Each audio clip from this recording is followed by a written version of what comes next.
sense of sin, and in their minds mankind was never separated from God, but is able to be an equal to or superior to God.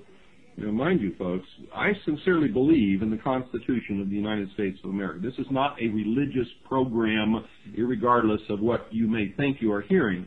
And I'm not making judgment on any of this whatsoever. I believe that anyone has the right, under our Constitution, to worship at any altar that they wish to worship at. I do not agree with this Luciferian doctrine. I do not worship at that altar. The only thing that bothers me in the performance of their religion is that they are attempting to control and manipulate the rest of us into a one-world totalitarian socialist government with a one-world religion that we will all have to bow down to, with Lucifer, or Satan, as the head of that religion, actually incarnated in a human body. They intend to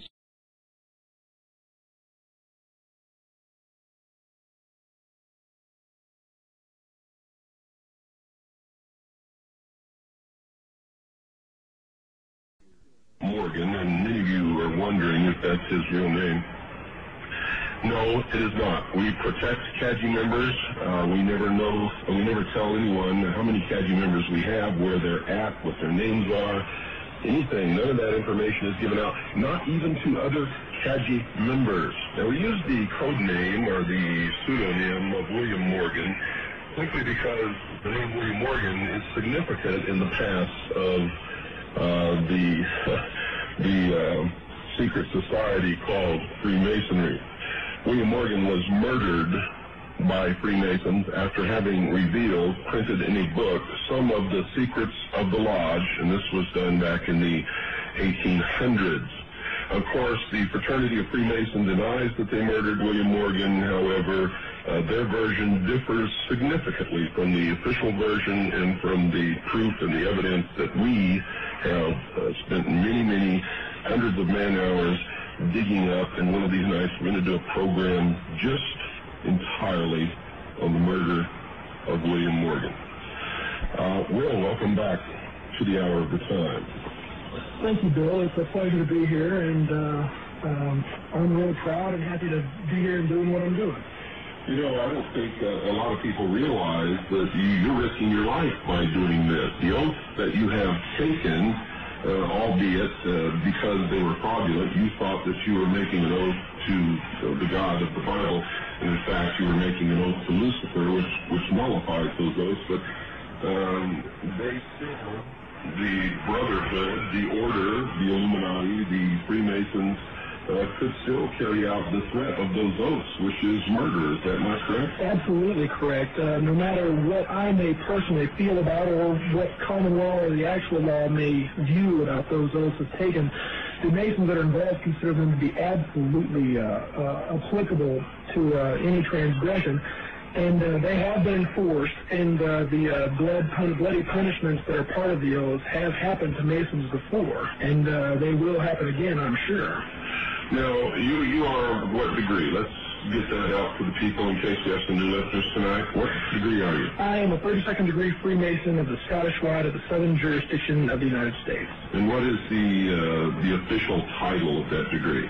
The official title is the Sublime Prince of the Royal Secret, and that is not only the title of the degree, it is also the title of the ritual that the degree is conferred to.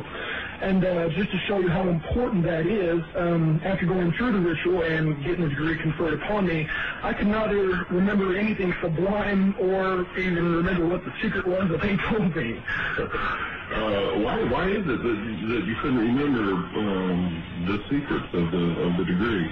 Well, that's a bit of a long story, and I won't go entirely into it, but it started off, the day I was conferred, began at 6 o'clock in the morning, and they just rushed through it. There was no memory work to do, as in the Blue Lodge, where a person has to memorize the ritual and then you give it back. You just sit there and receive in an audience-like capacity. And when it came to swearing the oath, you merely held up your hand and said, "I do." You also did take that oath kneeling on one knee, as you did in the Blue Lodge. Now, we talked yesterday after we recorded the last program that aired, I believe Friday, on WRNO, and this will air on Monday on WRNO. It will air at a different date on WWCR. So if you're listening on WWCR, don't let these dates confuse you. But we talked, and I asked you specifically, if there was a part of Freemasonry where you raised your arm to the square, and what was your reply? Yes, there is a part where you raise your arm to the square. The first time I remember doing that action was in the second degree when it was conferred upon me. You raise your right hand as if you were swearing in, actually it is exactly the same position as if you're swearing in a court of law. Your left hand is placed slightly upon the Holy Bible or whatever holy text that, depending on the lodge you're in, and your right hand is held at a right angle with the arm extended, and an actual square, like an engineer square, is held around the elbow of the arm. You're swearing in a square within a square, so to speak, as the ritual says. Now, if a Freemason were speaking in front of a group of what Masons call the profane, would it be fair to state that if the speaker stated something about when he raised his arm to the square, that this could be a recognition signal to notify other Freemasons in the audience that he was indeed a Freemason? Knowing what I know, I can hardly see it as anything else. There's no square involved in any other oath swearing ceremony that I've ever heard of, ever, not in a court of law. Only a square is involved in Masonry. It's one of the primary tools that are symbolically referred to in all the ritual of the Blue Lodge. Now, many of you have heard this statement made by someone that you all listen to, and I want you to make that connection for yourselves. If you can't make that connection for yourself, then there's no need to telling you any more about it anyway. Let's get into some of the ceremonies. How does this start? It begins in the Blue Lodge with the first degree of entered apprentice, and it goes up, and you've actually traversed 32 shifts. That is called the Mother Lodge from that time after, in specific reference to him personally. Now, once you get past the third degree, become a Master Mason, you are able to hold an officer, hold a chair as an officer inside the lodge, and you can spend up to 10 years on the chair as an officer. But after that, you can either go to the Scottish Rite or the Yorkish Rite. There's a fork in the road of Masonry, and the Scottish Rite is by far the most popular and undoubtedly the most powerful. Now, the York Rite has 7 degrees. Is that true?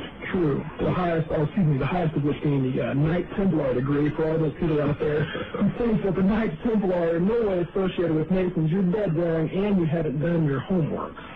In fact, the Knights Templar, when they first began as an organization on the Temple Mount in Jerusalem, were not an order commissioned or ordained or approved or even recognized by any church, much less the Catholic Church, but were, in fact, an order of the mysteries.